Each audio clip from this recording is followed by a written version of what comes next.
विश्वेशलिङ्गसम्भूतं विश्वविद्याविबोधकं विश्ववन्द्यं सदा वन्दे विश्वाराध्यं जगद्गुरुं। सुक्षेत्र ಮಾಂಜರಿಯ ಶ್ರೀ ಕಾಡಸಿದ್ದೇಶ್ವರರ ದಿವ್ಯ ಸಾನ್ನಿಧ್ಯದಲ್ಲಿ ನಡೆದಿರುವ ಮಾಸಿಕ ಶಿವಾನುಭವ ಗೋಷ್ಠಿಯ ದಿವ್ಯ ಸಾನ್ನಿಧ್ಯವನ್ನು ವಹಿಸಿ ನಿಮ್ಮೆಲ್ಲರಿಗೆ ಭಕ್ತ ಕುಂಬಾರನ ಭಕ್ತಿಯ ವೈಶಿಷ್ಟ್ಯವನ್ನು ಕುರಿತು ಆಶೀರ್ವಚನವನ್ನು ದಯಪಾಲಿಸಿರುವ ಶ್ರೀಶೈಲ ಜಗದ್ಗುರುಗಳ ಪವಿತ್ರ ಪಾದಾರವಿಂದಗಳಲ್ಲಿ ಅನಂತ ಭಕ್ತಿಯ ಪ್ರಣಾಮಗಳನ್ನು ಸಮರ್ಪಿಸಿ ಈ ಮಂಗಲ ಸಂದರ್ಭದಲ್ಲಿ ಅತ್ಯಮೂಲ್ಯವಾದ ಕೆಲವು ವಿಚಾರಗಳನ್ನು ವ್ಯಕ್ತ ಮಾಡಿರುವ ಜಮಖಂಡಿಯ ಶಟಸ್ಥಲ ಬ್ರಹ್ಮ ಗೌರಿಶಂಕರ ಶಿವಾಚಾರ್ಯ ಸ್ವಾಮೀಜಿಯವರೇ, ಪ್ರವಚನಕಾರರಾದ ಪಾಟೀಲ್ರವರೇ, ಸೇರಿರುವ ಮಾಂಜರಿಯ ಸಮಸ್ತ ಸದ್ಭಕ್ತರೇ ಹಾಗೂ ತಾಯಂದಿರೇ,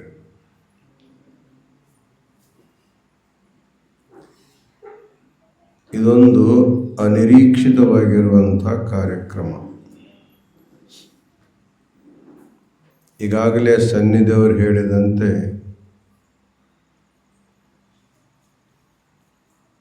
ಕಳೆದ ತಿಂಗಳು ಯಡೂರಲ್ಲಿ ನಡೆದಿರತಕ್ಕಂತಹ ಸಹಸ್ರ ಕುಂಭಾಭಿಷೇಕ, ನೂತನ ಶಿಖರಗಳ ಲೋಕಾರ್ಪಣೆ ಮುಂತಾದ ಭವ್ಯ ಕಾರ್ಯಕ್ರಮದಲ್ಲಿ ನಾವೆಲ್ಲ ಪಾಲ್ಗೊಂಡು ಹೋಗಿ ಅದನ್ನಿನ್ನೂ ನಾವು ಮರೆತೇ ಇಲ್ಲ. ಅಷ್ಟು ಜಲ್ದಿ ಮತ್ತೊಮ್ಮೆ ಈ ಪರಿಸರಕ್ಕೆ ಬರುವಂಥ ಯೋಗ ಬಂದಿರೋದು ನಮ್ಮ ಕೋಚರಿ ನಾಯಕ್ ಪೊಲೀಸ್ ದಂಪತಿಗಳ ಒಂದು ಭಕ್ತಿ ವಿಶೇಷ ಇದು. ಆ ಸಂದರ್ಭದಲ್ಲಿ ಅವರೊಂದು ವಿನಂತಿ ಮಾಡಿಕೊಂಡಿದ್ದರು, ಒಂದು 2 ದಿವಸ ತಾವು ಈ ಭಾಗಕ್ಕೆ ಮತ್ತೊಮ್ಮೆ ಬರಬೇಕು. ಅನೇಕ ಜನರು ತಮ್ಮನ್ನು ಮನೆಗೆ ಬರಮಾಡಿಕೊಂಡು ರಾಮೇಶ್ವರದಲ್ಲಿ ನಡೆಯುವ ಜಂಗಮವಾಡಿ ಮಠದ ಅನ್ನದಾನಕ್ಕಾಗಿ ಕೆಲವು ಜನರು ಸೇವೆಯನ್ನು ಮಾಡುವಂಥವರಿದ್ದಾರೆ ಅನ್ನುವಂಥ ಭಕ್ತಿಯಿಂದ ಮತ್ತೊಮ್ಮೆ ನಮ್ಮನ್ನು ಇವತ್ತು ಆವಾಹನ ಮಾಡಿದರು. ನಾವಿಲ್ಲಿ ಬರೋದು ಸನ್ನಿಧಿಯವರಿಗೆ ಗುರುತಾಗಿ ಯಡೂರಿಗೆ ಬರಬೇಕು ಅಂತ ತಿಳ್ಕೊಂಡು ಆದೇಶವನ್ನು ಮಾಡಿದರು. ನೋಡೋಣ ಹೇಗಾಗತ್ತಂತ ಅಂದಿದ್ವಿ ನಾವು. ಆದರೆ ನಾಯಕ್ ಪೊಲೀಸರ ಮೇಲೆ ಒತ್ತಾಯದ ಆಶೀರ್ವಾದ ಮಾಡಿ ಅವ್ರ ಮನೆಗೆ ಹೋಗುವಂಥವ್ರನ್ನು ನಮ್ಮನೆ ಕಡೆ ಎಳ್ಕೊಂಡು ಬಂದರು. ಯಡೂರು ಅಂತ ಹೇಳಿದ್ರೆ ಮತ್ತೆ ಮಾಂಜರಿಗೆ ಕರ್ಕೊಂಡು ಬಂದರು. ಒಮ್ಮೆ ಹೂ ಅಂದಮೇಲೆ ಮತ್ತು ಹೂ ಅನ್ಕೊಂತ ಹೋಗೋದು ಒಲ್ಲೆ ಅನ್ನೋದು ಭಾಳ ಕಷ್ಟ ಅಂತ ತಿಳ್ಕೊಂಡು ನಾವು ಕೂಡ ಮಾಂಜರಿಗೆ ಬಂದು ಬಹಳ ವರ್ಷ ಆಗಿತ್ತು. ನೋಡೋಣ, ಮಠವನ್ನು ನೋಡೋಣ, ಭಕ್ತರನ್ನು ನೋಡೋಣ ಅಂಥೇಳಿ ಖುಷಿಯೊಳಗನ್ನು ಬಂದಿದ್ದೆಲ್ಲ ವಿಸ್ತಾರ ನೋಡಿ ಭಾಳ ಸಂತೋಷ ಆಗಿದೆ. ಜೊತೆಗೆ ನಿಮ್ಮ ಭಕ್ತಿಯನ್ನು ಜಗದೊಳವರು ಬಾಯಿ ತುಂಬ ಹೊಗಳಿದ್ದಾರೆ. ಯಡೂರಿನ ಎಲ್ಲ ಕಾರ್ಯಕ್ರಮಗಳಲ್ಲಿ ತನು ಮನ ಧನಗಳಿಂದ ಸೇವೆ ಮಾಡಿರ್ತಕ್ಕಂತಹ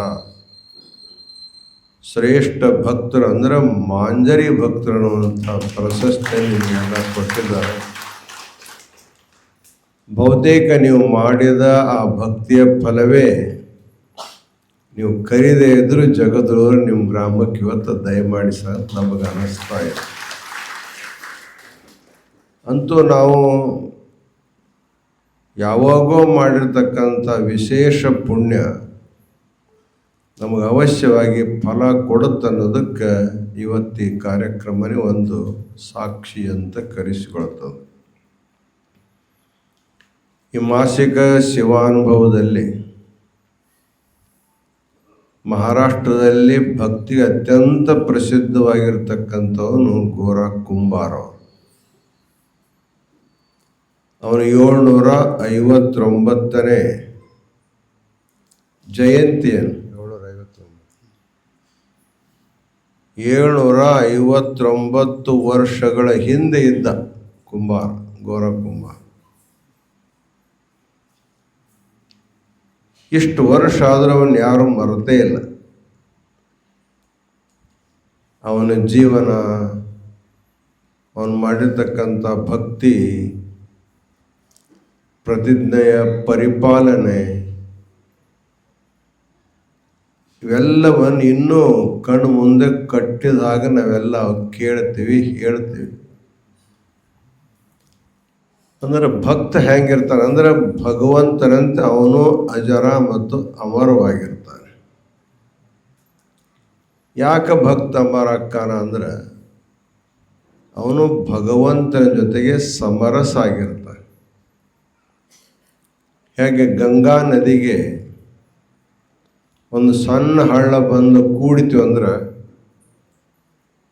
ಸ್ವಂತ ಸಾಗರಕ್ಕೆ ಮುಟ್ಟೋ ಶಕ್ತಿ ಹಳ್ಳಕ್ಕೆ ಇರಂಗಿಲ್ಲ, ನಡುವೆ ಎಲ್ಲೇ ಒಣಗಿ ಹೋಗಿಬಿಡ್ತದೆ. ಆದರೆ ಅದೇ ಹಳ್ಳ ಕೊಳ್ಳಗಳು, ಸಣ್ಣ ಸಣ್ಣ ನೀರಿನ ಝರೆಗಳು ದೊಡ್ಡ ದೊಡ್ಡ ನದಿಗಳನ್ನು ಆಶ್ರಯ ಮಾಡಿದರೆ ಸಮುದ್ರನಾಥನನ್ನು ಸಹಜವಾಗಿ ಮುಟ್ಲಿಕ್ಕೆ ಸಾಧ್ಯವಾಗ್ತದೆ. ಹಾಗೆ ಭಗವಂತನ ಜೊತೆಗೆ ಮುಟ್ಟುವ ಅನೇಕ ಸಾಧನೆಗಳಲ್ಲಿ ಭಕ್ತಿ ಅನ್ನುವಂಥದ್ದು ಸುಲಭ, ಎಲ್ಲರಿಗೂ ಸಾಧ್ಯವಾಗಿರ್ತಕ್ಕಂಥ ಒಂದು ಸಾಧನ. ಭಕ್ತಿ ಅಂದರೆ ನಿಮಗೆಲ್ಲ ಗುರುತದ. ಪೂಜ್ಯೇಶು ಅನುರಾಗೋ ಭಕ್ತಿ ಅಂತ ನಾರದ ಮಹರ್ಷಿ ಹೇಳ್ತಾರೆ. ಅನುರಾಗ ಅಂದ್ರೆ ಪ್ರೀತಿ.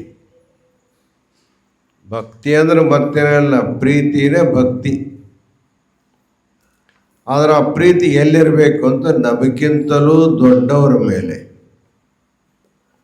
ವಯಸ್ಸಿನಿಂದ, ವಿದ್ಯೆಯಿಂದ, ತಪಸ್ಸಿನಿಂದ, ಜ್ಞಾನದಿಂದ ಯಾರು ವಯೋವೃದ್ಧ, ಜ್ಞಾನವೃದ್ಧ, ತಪೋವೃದ್ಧ ಅಂತ ಕರೆಸ್ಕೊಂತಾರೆ ಅಂಥವರ ಮೇಲೆ ಮಾಡುವಂಥ ಅನುರಾಗಕ್ಕನ ಭಕ್ತಿ ಅಂತ ಕರೀತೀವಿ. ಭಕ್ತೇರಸಾಧ್ಯಂ ನಹಿ ಕಿಂಚಿದಸ್ತಿ. ಭಕ್ತಿಗೆ ಅಸಾಧ್ಯ ಅನ್ನೋದು ಯಾವುದೂ ಇಲ್ಲ ಅಂತಾರೆ. ಒಬ್ಬ ಮನುಷ್ಯ ಶಕ್ತಿ ಸಾಮರ್ಥ್ಯಗಳಿಂದ ಯಾವುದನ್ನು ಪಡ್ಕೊಳ್ಲಿಕ್ಕಾಗೋದಿಲ್ಲೋ ಅದನ್ನು ಪ್ರೀತಿಯಿಂದ, ಅನುರಾಗದಿಂದ ಬಹಳ ಸಹಜವಾಗಿ ಪಡ್ಕೊಳ್ಲಿಕ್ಕೆ ಸಾಧ್ಯವಾಗತ್ತೆ. ನಾವು ಮಾಡುವಂಥ ಪ್ರೀತಿ ಯಾರ ಮೇಲೆ ನಾವು ಮಾಡ್ತೀವಿ, ಆ ಪ್ರೀತಿ ಅಕಸ್ಮಾತ್ ನಮ್ಮ ಬಗ್ಗೆ ಅವನಲ್ಲಿ ಏನಾದರೂ ದ್ವೇಷ, ಮಾತ್ಸರ್ಯವೆಲ್ಲವೂ ಕಳೆದು ಬಿಡ್ತಾವೆ. ನಾವು ಕೆಲವೊಂದು ಘಟನೆಗಳನ್ನು ನೋಡಿದ್ದೇವೆ. ಒಬ್ಬ ಮನುಷ್ಯ ಹಾವು ಸಾಕಿರ್ತಾನೆ. ಆ ಹಾವನ ಜೊತೆಗೆ ಇಷ್ಟು ವಿಶ್ವಾಸದಿಂದ ಅದರ ಜೊತೆಗೆ ಪ್ರೀತಿ ಮಾಡ್ತಿರ್ತಾನೆ. ನೀವು ಹೆಂಗೆ ಮಕ್ಕಳಿಗೆ ಮುದ್ದು ಕೊಡ್ತೀರಲ್ಲ, ಹಂಗೆ ಹಾವಿಗೆ ಮುದ್ದು ಕೊಡೋದು ನೋಡಿ ನಾವು. ಇವ ನಾಲಿಗೆ ತೆಗೆದ್ರೆ ಅದು ನಾಲಿಗೆ ತೆಗೆದು ಆ ಹಾವಿನ ನಾಲಿಗೆ ಇವನ ನಾಲಿಗೆ ಸ್ಪರ್ಶ ಆಗುವಷ್ಟು ಅವರು ಅಷ್ಟು ಸೂಕ್ಷ್ಮವಾಗಿ ಪ್ರೀತಿ ಮಾಡಿದ್ದನ್ನು ನೋಡ್ತೀವಿ ನಾವು ಮಾಧ್ಯಮಗಳಲ್ಲಿ. ಹುಲಿಗಳ ಜೊತೆಗೆ ಪ್ರೀತಿ ಮಾಡೋದನ್ನು ನೋಡ್ತೀವಿ, ಸಿಂಹಗಳ ಜೊತೆಗೆ ಆಡೋದನ್ನು ನೋಡ್ತೀವಿ. ಅತ್ಯಂತ ಕ್ರೂರ ಪ್ರಾಣಿಗಳನ್ನು ಕೂಡ ನಾವು ಬಹಳ ವಿಶ್ವಾಸಕ್ಕೆ ತಗೊಂಡ್ರೆ, ಅತ್ಯಂತ ಪ್ರೀತಿಯಿಂದ ಅದ್ರ ಸಮೀಪಕ್ಕೆ ನಾವು ಹೋದರೆ ಅದರಲ್ಲಿರ್ತಕ್ಕಂಥ ಕ್ರೂರ ಭಾವನೆಗಳು ಹೋಗಿ ಅವು ಕೂಡ ಪ್ರೀತಿ ಮಾಡಲಿಕ್ಕೆ ಚಾಲು ಆಗ್ತವೆ. ಅಂದ್ರೆ ಬಹಳ ದೊಡ್ಡ ಅಸ್ತ್ರ. ಜಗತ್ತಿನ ಯಾವುದೇ ವ್ಯಕ್ತಿಯನ್ನು ನಮ್ಮ ಕಡೆಗೆ ಆಕರ್ಷಣೆ ಮಾಡಿಕೊಳ್ಳಲಿಕ್ಕೆ ಅಥವಾ ಅವನ ಕೃಪೆಯನ್ನು ಪಡ್ಕೋಲಿಕ್ಕೆ ಪ್ರೀತಿಗಿಂತಲೂ ದೊಡ್ಡದು ಇನ್ನೊಂದು ಯಾವುದು ಕೂಡ ಇಲ್ಲ. ಅದಕ್ಕೆ ಭಕ್ತೇರ ಸಾಧ್ಯಂ ನಹಿ ಕಿಂಚಿದಸ್ತಿ ಅಂತ ಕರೀತಾರೆ. ಭಕ್ತಿಯಿಂದ ಭೋಗ ಭಾಗ್ಯಗಳನ್ನು ಪಡ್ಕೊಳ್ಬೋದು, ಕೊನೆಗೆ ಅದೇ ಭಕ್ತಿಯಿಂದ ನಮಗೆ ಮುಕ್ತಿಯನ್ನು ಅಂತೂ ಕೂಡ ನಮಗೆ ದೊರಲಿಕ್ಕೆ ಸಾಧ್ಯವಾಗತ್ತೆ. ಎಷ್ಟೋ ಜನ ಭಕ್ತರು ತಾವು ಮಾಡ್ತಕ್ಕಂಥ ಭಕ್ತಿಯಿಂದ ಭಗವಂತನೇ ತಮ್ಮ ಮನೆ ಆಳನ್ನಾಗಿ ಮಾಡಿಕೊಂಡಾರೋ. ಆಳಾಗಿ ದುಡ್ದಾನ ಅವನೇ, ಇವರೇನು ಮಾಡ್ಕೊಳ್ಳೋಕೆ ಹೋಗಿಲ್ಲ. ಅದಕ್ಕೆ ಯಾರು ಅನನ್ಯವಾದ ಭಕ್ತಿಯಿಂದ ಭಗವಂತನಿಗೆ ಶರಣಾಗತರಾಗ್ತಾರೆ, ಯೇ ಯಥಾ ಮಾಂ ಪ್ರಪದ್ಯಂತೆ ತಾಂಸ್ತತೈವ ಭಜಾಮ್ಯಹಂ. ಯಾರು ಯಾವ ಭಾವದಿಂದ ನನಗೆ ಸಮರ್ಪಿತ ಆಗ್ತಾರೆ, ನಾನು ಅದೇ ಭಾವದಿಂದ ಅವರಿಗೆ ಸಮರ್ಪಿತನಾಗ್ತಾ ಇದ್ದೇನೆ ಅಂತ. ಅದಕ್ಕೆ ಭಕ್ತ ಭಗವಂತರಲ್ಲಿರ್ತಕ್ಕಂತಹ ಈ ಭಾವಗಳು ಅತ್ಯಂತ ಶ್ರೇಷ್ಠವಾದ ಭಾವಗಳು ಮತ್ತು ಜ್ಞಾನ ವೈರಾಗ್ಯಕ್ಕಿಂತಲೂ ಅತ್ಯಂತ ಸುಲಭವಾಗಿರ್ತಕ್ಕಂಥ ಸಾಧನ ಅಂದರೆ ಭಕ್ತಿ ಅಂತ. ಹೆಂಗೆ ಕೆಲವು ಟ್ರೈನುಗಳು ಒಂದೇ ಭಾರತಂ ಟ್ರೈನ್ ಅದು ಎಲ್ಲ ಕಡೆ ನಿಲ್ಲಂಗಿಲ್ಲ, ಫಾಸ್ಟ್ ಇರ್ತವೆ. ಕೆಲವೊಂದು ಪ್ಯಾಸೆಂಜರ್ ಗಾಡಿ ಅಂತ ಇರ್ತಾವೆ, ಎಲ್ಲ ಸ್ಟೇಷನ್ಗೂ ನಿಲ್ತಾವೆ. ಎಲ್ಲರೂ ಆರಾಮ್ ಇಳು ತನಕ, ಎಲ್ಲರೂ ಹತ್ತು ತನಕ ನಿಂತಿರ್ತೈತೆ. ಅದು ಅವಸರ ಇರಂಗಿಲ್ಲ ಅದಕ್ಕೆ. ಎಲ್ಲರೂ ಹತ್ತವ್ರು ಹತ್ತಿ ಇಳಿದವ್ರು ಆಮೇಲೆ ಮತ್ತೆ ಸೀಟ್ ಹೊಡೆದು ಮುಂದಕ್ಕೆ ಹೋಗ್ತೈತೆ, ಮತ್ತು ಮುಂದೆ ಸ್ಟೇಷನ್ ಮತ್ತೆ ನಿಲ್ತದೆ. ಅಂದ್ರೆ ಭಕ್ತಿ ಅನ್ನುವಂಥ ಟ್ರೈನು ಅತ್ಯಂತ ಸುಲಭವಾಗಿ ಎಲ್ಲರೂ ಅದರಲ್ಲಿ ಪ್ರಯಾಣ ಮಾಡಬಹುದು, ಸಹಜವಾಗಿ ಗಂತವ್ಯ ಸ್ಥಾನ ಮುಟ್ಲಿಕ್ಕೆ ಸಾಧ್ಯ ಅನ್ನುವಂಥ ಮಾತನ್ನು ಹೇಳ್ತಾರೆ. ಹಾಗೆ ಮಹಾರಾಷ್ಟ್ರದ, ಕರ್ನಾಟಕದ, ನಮ್ಮ ದೇಶದ ಎಲ್ಲ ಪ್ರದೇಶಗಳಲ್ಲಿ ಶರಣರಾಗಿದ್ದಾರೆ, ಸಂತರಾಗಿ ಹೋಗಿದ್ದಾರೆ. ಅವರೆಲ್ಲರೂ ಜ್ಞಾನಿಗಳಾದರೂ ಕೂಡ ಕೊನೆಗೆ ಭಕ್ತಿಯನ್ನೇ ಬಹಳ ಶ್ರೇಷ್ಠ ಅಂತ ಒಪ್ಪಿಕೊಂಡ. ಕಾಶಿಯೊಳಗೆ ಮಧುಸೂದನ ಸರಸ್ವತಿ ಅಂತೇಳಿ ಬಹಳ ದೊಡ್ಡ ಸಂಸ್ಕೃತ ಪಂಡಿತರು ಅದ್ವೈತ ಸಿದ್ಧಿ ಅನ್ನುವಂಥ ಒಂದು ಗ್ರಂಥವನ್ನು ಬರೆದಾರ. ಬಹುತೇಕ ಅದ್ವೈತ ವೇದಾಂತದೊಳಗೆ ಕಟ್ಟ ಕಡೆ ಗ್ರಂಥ ಅದು. ಅದ್ರ ಮೇಲೆ ಯಾವ ಗ್ರಂಥನೇ ಇಲ್ಲ. ವೇದಾಂತ ಆಚಾರ್ಯ ಪರೀಕ್ಷೆಗೆ ಕೊನೆಯ ಪುಸ್ತಕ ಅದು. ಅಂಥ ದೊಡ್ಡ ಗ್ರಂಥವನ್ನು ಬರೆದಿರ್ತಕ್ಕಂಥ ಮಧುಸೂದನ ಸರಸ್ವತಿಯವರು ಯಾಕೋ ಅವರಿಗೆ ಅದ್ವೈತದಲ್ಲಿ ಅಷ್ಟು ರುಚಿಸಲಿಲ್ಲ. ಅವರಿಗೆ ದೇವರೇ ನಾ ಅನ್ನೋದ್ರಾಗೇನು ಅಂಥದ್ದು ಮಹತ್ವ ಇಲ್ಲ. ದೇವರನ್ನು ನನಗಿಂತಲೇ ಭಿನ್ನವಾಗಿ ಕಂಡು ಅವನಿಗೆ ಅರ್ಪಿಸೋದು, ಪೂಜೆ ಮಾಡೋದು, ಸ್ತೋತ್ರ ಮಾಡೋದು ಬಹಳ ಸಮಾಧಾನ ಅಂತ ತಿಳ್ಕೊಂಡು ಅದ್ವೈತ ಸಿದ್ಧಿಯ ನಂತರ ಅದೊಂದು ಭಕ್ತಿ ರಸಾಯನ ಅನ್ನುವಂಥ ಒಂದು ಗ್ರಂಥವನ್ನು ಬರೀತಾರೆ ಅವರು. ಅಂದ್ರೆ ಜ್ಞಾನಕ್ಕಿಂತಲೂ ಭಕ್ತಿಯೇ ಸರ್ವಶ್ರೇಷ್ಠ ಅನ್ನುವಂಥ ಮಾತನ್ನು ಹೇಳ್ಕೊಂಡು ಬರ್ತಾ ಇದ್ದಾರೆ. ಯಾಕೆ ಅಂದರೆ ಎಲ್ಲರಿಗೂ ಸಾಧ್ಯ. ಮಕ್ಕಳಿಂದ ಮೊದಲು ಮಾಡಿಕೊಂಡು ಎಲ್ಲ ವಯಸ್ಸಿನವರು ಆ ಭಕ್ತಿಯನ್ನು ಮಾಡ್ಬೋದು. ನೀವೆಲ್ಲ ಕೆಲವು ಬಾಲಭಕ್ತರ ಕಥೆಗಳನ್ನು ಕೇಳಿರಿ. ಕೋಳೂರು ಕೊಡಗೂಸು ಅನ್ನುವಂಥ ಒಂದು ಕಥೆ ನೀವೆಲ್ಲ ಕೇಳಿರ್ತೀರಿ. ಅವರ ಅಪ್ಪ ದಿನಾಲು ದೇವಾಲಯಕ್ಕೆ ಪೂಜೆ ಮಾಡಿ ದೇವರಿಗೆ ಹಾಲು, ಆಕಳ ಹಾಲನ್ನು ನೈವೇದ್ಯ ಮಾಡಿ ಬರ್ತಿದ್ದವ. ತುಜಾ ಕಡೆ ಹಾತ್ ಮಾಜಾ ಕಡೆ ಭಾತ್ ಅನ್ನುವಂಗ ದೇವರಿಗೆ ನೈವೇದ್ಯ ಮಾಡಿ ಬರ್ತಿದ್ದ. ಆ ಹಾಲನ್ನು ತಾನು ಊಟಕ್ಕೋ ಎದಕ್ಕೋ ಮತ್ತು ಉಪಯೋಗ ಮಾಡ್ತಿದ್ದ. ಒಮ್ಮೆಲ್ಲೂ ಅವನಿಗೆ ಪರಸ್ಥಳಕ್ಕೆ ಹೋಗುವಂಥ ಪ್ರಸಂಗ ಬಂದಾಗ ಸಣ್ಣ ಮಗಳು ಆಕೆ ಕೊಡಗೂಸು. ಆಕೆ ಹೇಳಿದಂತ, ನೋಡು, ನಾ ದಿನಾಲ ದೇವರ ಪೂಜೆ ಮಾಡಿ ದೇವರಿಗೆ ಹಾಲು ಕುಡಿಸಿ ಬರ್ತಿದ್ದೆ, ಹಾಗೆ ನೀನು ಕೂಡ ದೇವರಿಗೆ ನಾ ಬರೋ ತನಕ ಹಾಲು ಕುಡಿಸು, ದೇವರಿಗೆ ಅರ್ಪಣೆ ಮಾಡು ಅಂತ ಹೇಳಿಬಾರ್ದು. ಮರುದಿವಸ ಮಗಳಾಕೆಲ್ಲ ಪೂಜಾ ಸಾಮಾನು ಜೊತೆ ಒಂದು ಗ್ಲಾಸ್ನಲ್ಲಿ ಆಕಳ ಹಾಲು ತೊಗೊಂಡು ಹೋಗಿ ಪೂಜೆ ಮಾಡಿ ಮುಂದಿಟ್ಟು ಕುಡಿಯಪ್ಪ ಅಂತಂದ್ಲಾಕಿ. ಅದೆಲ್ಲ ಕುಡಿತೈತಿ. ಓ, ನಾ ಎದುರಿಗಿದ್ರೆ ನೀ ಕುಡಿಯಂಗಿಲ್ಲ. ಒಬ್ಬೊಬ್ರಿಗೆ ಇರ್ತೈತಿ, ಯಾರು ಎದುರಿಗಿದ್ರೆ ಊಟ ಮಾಡೋಕ್ಕಾಗಂಗಿಲ್ಲ, ಕುಡಿಯೋಕ್ಕಾಗಂಗಿಲ್ಲ, ಎದುರಿಗೆ ಇನ್ನೊಬ್ರು ಇರಬಾರ್ದು ಅಂತ. ಅದಕ್ಕೆ ನಾ ಎದುರಿಗೆ ನಿಂತ್ರೆ ಉಣ್ಣಾಗಿಲ್ಲ ಅಂತ ತಿಳ್ಕೊಂಡು ಹೊರಗೆ ಹೋಗ್ತಾಳೆ. ಹೊರಗೆ ಹೋಗಿ ಒಂದು 10-15 ನಿಮಿಷ ಬಿಟ್ಟು ಮತ್ತೆ ಬಂದು ನೋಡ್ತಾಳೆ. ಮತ್ತು ಹಂಗೆ ಹಾಲು ಹಂಗೆ ಇರ್ತದೆ.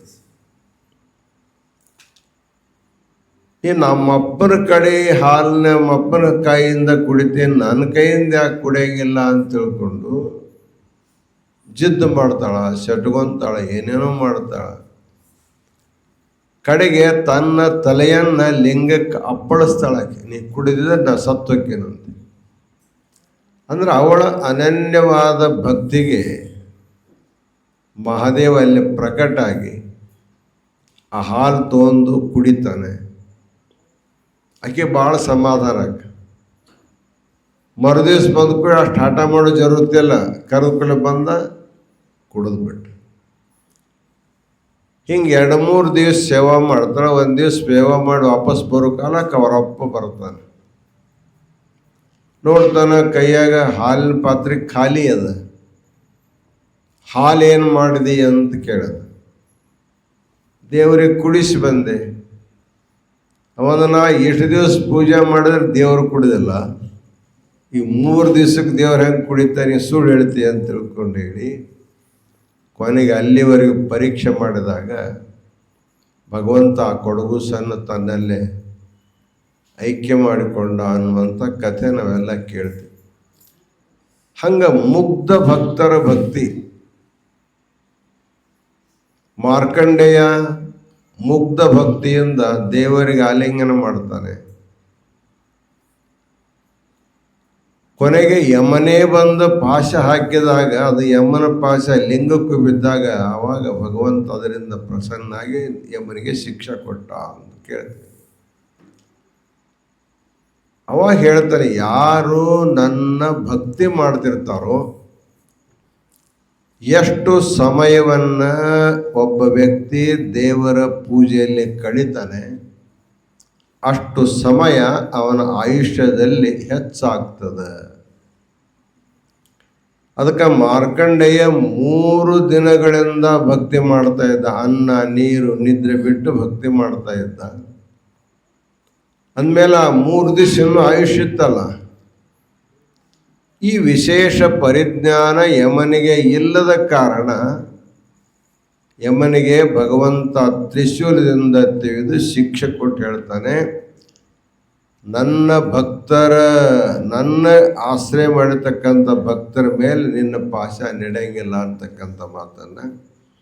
ಅದಕ್ಕೆ ನಾವು ಭಕ್ತಿ ಮಾಡಬೇಕು. ಯಾಕೆ ಅಂದರೆ ದೇವರಿಂದ ಏನನ್ನಾದರೂ ಪಡ್ಕೋಬೇಕಂತಲ್ಲ. ನಾವು ಇದ್ದಷ್ಟು ವರ್ಷ ಆರೋಗ್ಯವಾಗಿರಬೇಕು ಅಂದರೆ ಭಕ್ತಿ ಮಾಡಬೇಕು. ನಾವು ಮಾಡುವಂಥ ಭಕ್ತಿ, ನಾವು ಮಾಡುವಂಥ ಪೂಜೆ, ನಾವು ಮಾಡುವಂಥ ಜಪದಿಂದ ಏನಾಗುತ್ತಂದ್ರೆ, ಎಷ್ಟು ಸಮಯ ನಾವು ದೇವರ ಧ್ಯಾನದಲ್ಲಿ ಕಳೀತೀವಿ, ದೇವರ ಪೂಜೆಯಲ್ಲಿ ಕಳೀತೀವಿ, ಗ್ರಂಥರ ಪಾರಾಯಣದಲ್ಲಿ ಕಳೀತಿರ್ತೀವಿ, ಅಷ್ಟು ಸಮಯದಲ್ಲಿ ನಮ್ಮ ದೇಹದಲ್ಲಿ ಉತ್ಪನ್ನ ಆಗ್ತಕ್ಕಂಥ ಜೀವಕೋಶಗಳು ಪ್ರತಿ ಕ್ಷಣಕ್ಕೆ ಲಕ್ಷಗಟ್ಟಲೆ ಜೀವಕೋಶ ನಮ್ಮ ದೇಹದಲ್ಲಿ ತಯಾರಾಗ್ತವೆ. ಅವೇ ನಮ್ಮನ್ನು ರಕ್ಷಣೆ ಮಾಡೋವು. ಅವು ಸಶಕ್ತವಾಗಿದ್ರೆ ಭಾಳ ದಿವಸ ಬದುಕ್ತವೆ, ಅಶಕ್ತವಾಗಿದ್ರೆ ಜಲ್ದಿ ಸಾಯ್ತೀವಿ.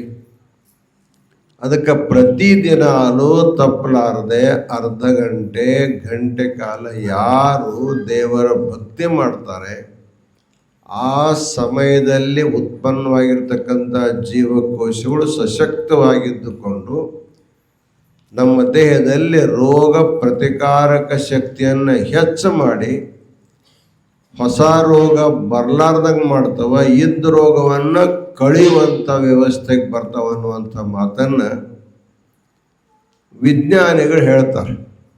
ಇದು ವಿಜ್ಞಾನದಿಂದ ಸಿದ್ಧವಾಗಿರ್ತಕ್ಕಂಥ ಮಾತು. ಆದ್ದರಿಂದ ಭಕ್ತಿಯಿಂದ ಏನಾರು ಪಡ್ಕೋಬೇಕಂತಲ್ಲ, ದೇವ್ರು ಬೇಕಾಷ್ಟು ಕೊಟ್ಟ ಬಿಟ್ಟಾನ. ಎಷ್ಟು ಕೊಟ್ಟಾನ ಅಂತಂದ್ರೆ ಅದನ್ನು ಹೊಳ್ಳಿ ಅವನ ಋಣ ಮುಟ್ಸಲಿಕ್ಕೆ ಸಾಧ್ಯ ಇಲ್ಲ, ಆದಷ್ಟು ನಮಗೆ ಕೊಟ್ಟಾನ. ಅತ್ಯಮೂಲ್ಯವಾದ ಮಾನವ ದೇಹ ಕೊಟ್ಟಾನೆ, ಭಕ್ತಿ ಮಾಡ್ತಕ್ಕಂಥ ಪರಿಸರ ಕೊಟ್ಟಾನೆ, ಮೇಲಿನ ಮೇಲೆ ಗುರುಗಳು ಸಿಗುವಂಥ ಸಂಯೋಗ ನಮಗೆ ಕೊಟ್ಟಾನೆ. ಇಷ್ಟೆಲ್ಲ ಕೊಟ್ಟಾನಂದ್ರೆ ಅವನ ಋಣದಲ್ಲೇ ನಾವಿದ್ದೇವೆ. ಆದ ಕಾರಣಕ್ಕೆ ಭಕ್ತಿಯಿಂದ ಭಗವಂತ ಏನನ್ನು ಬೇಡುವಂಥ ಅವಶ್ಯಕತೆ ಇಲ್ಲ. ಕರ್ಮಣ್ಯೇವಾಧಿಕಾರಸ್ಥೆ ಮಾ ಫಲೇಶು ಕದಾಚನ ಅಂತ ಹೇಳಿದನು. ಹಾಗೆ ನಾವು ಭಕ್ತಿ ಮಾಡಿದ್ರೆ ಸಾಕು, ನಮ್ಗೆ ಏನು ಬೇಕು ನಮಗೆ ಅವ ಕೊಡ್ತಾನೆ. ನಾವು ಕೇಳಕ್ಕೆ ಹೋದ್ರೆ ತಪ್ಪಾಗ್ಬೋದು. ಯಾವುದು ನಮಗೆ ಯೋಗ್ಯ ಅನ್ನುವಂಥದ್ದನ್ನು ಅವನೇ ನಮಗೆ ಕೊಡ್ತಾ ಇರೋದ್ರಿಂದ ಯಾವುದನ್ನು ಬೇಡುವ ಭಾವನೆಯನ್ನು ಮನಸ್ಸಿನಲ್ಲಿ ಬರಲಾರ್ದಂಗೆ ಮಾಡಿಕೊಂಡು ಅನನ್ಯವಾದ ಭಕ್ತಿಯಿಂದ ನೀವು ಪೂಜೆ ಮಾಡ್ಬೋದು, ನಾಮ ಜಪ ಮಾಡ್ಬೋದು, ಸ್ತೋತ್ರ ಮಾಡ್ಬೋದು. ಇಂಥ ಸತ್ಸಂಗದಲ್ಲಿ ಕುಳಿತುಕೊಂಡು ಆನಂದವಾಗಿ ಕೇಳಬಹುದು. ಅದೊಂದು ಭಕ್ತಿನೇ ಶ್ರವಣ ಭಕ್ತಿ ಅಂತ ಕರೆಸಿಕೊಳ್ಳೋದು. ಹಾಗೆ ಆರ್ತೋ ಜಿಜ್ಞಾಸುರರ್ಥಾರ್ಥಿ ಜ್ಞಾನಿ ಚ ಭರತರ್ಷಭ ಚತುರ್ವಿಧ ಭಜಂತೆ ಮಾಂ ಜನ ಸುಕೃತಿನೋರ್ಜುನ. ಭಕ್ತಿ ಮಾಡುವಂಥವರೇ ಪುಣ್ಯವಂತರಂತಕ್ಕಂಥ ಮಾತನ್ನು ಭಗವಂತ ಹೇಳ್ತಾನೆ. ಮೊದಲ ದುಃಖ, ದಾರಿದ್ರ್ಯ, ರೋಗಕ್ಕೆ ಅಂಜಿ ದೇವರಿಗೆ ಭಕ್ತಿ ಮಾಡ್ತಿರ್ತಾರೆ. ಕೆಲವ್ರು ಏನಾದರೂ ನಮಗೆ ದುಡ್ಡು ಐಶ್ವರ್ಯ ಬೇಕಂತ ತಿಳ್ಕೊಂಡು ಭಕ್ತಿ ಮಾಡೋರು ಇರ್ತಾರೆ. ಕೆಲವರು ಕೇಳಿದ್ ನನಗೆ ತಿಳಿಯಂಗಿಲ್ಲ, ಭಗವಂತನ ಬುದ್ಧಿ ಶುದ್ಧ ಆಗ್ಬೇಕಂತ ಭಕ್ತಿ ಮಾಡ್ತಿರ್ತಾರೆ. ಇನ್ನೆಲ್ಲಕ್ಕೂ ಕೊನೆಗೆ ಜ್ಞಾನಿಗಳು ಕೂಡ ನನ್ನ ಮೇಲೆ ಭಕ್ತಿ ಮಾಡ್ಕೊಂಬರ್ತಾರೆ. ಆದ್ದರಿಂದ ಅರ್ಥಾರ್ಥಿ, ಜಿಜ್ಞಾಸು ಜ್ಞಾನಿಗಳು ಕೂಡ ನನ್ನ ಭಕ್ತಿ ಮಾಡ್ತಿರ್ತಾರೆ. ಹಾಗೆ 4 ಪೈಕಿ ಯಾವ್ದಾರು ಒಂದು ಕ್ಯಾಟಗರಿಯಲ್ಲಿ ನಾವು ಇದ್ದೇ ಇರ್ತೀವಿ. ಅದಕ್ಕೆ ಆರ್ತರಾಗಿ ಆದರೂ ಭಕ್ತಿ ಮಾಡ್ರಿ, ಅರ್ಥಾರ್ಥಿಯಾಗಿ ಆದರೂ ಭಕ್ತಿ ಮಾಡ್ರಿ, ಜಿಜ್ಞಾಸುಗಳಾದರೂ ಭಕ್ತಿ ಮಾಡ್ರಿ. ಕೊನೆಗೆ ಜ್ಞಾನಿಗಳಾದ ಮೇಲಿನೂ ಕೂಡ ಅದಕ್ಕೆ ಜ್ಞಾನೋತ್ತರ ಭಕ್ತಿ ಅಂತ ಕರೀತಾರೆ. ಹೆಂಗೆ ಮಧುಸೂದನ ಸರಸ್ವತಿಯವರು ಅದ್ವೈತದ ಉನ್ನತ ಸ್ಥಿತಿಯನ್ನು ಪಡೆದುಕೊಂಡ್ರು ಕೂಡ ಭಕ್ತಿಯನ್ನು ಹೆಂಗೆ ಮಾಡಿದ್ರಲ್ಲ, ಆಗ ಭಕ್ತಿ ಅನ್ನುವಂಥದ್ದು ಯಾವ ಕಾಲಕ್ಕೂ ಕೂಡ ನಮಗೆ ಅತ್ಯಂತ ಸಂತೋಷ ಕೊಡ್ತಕ್ಕಂಥದ್ದು.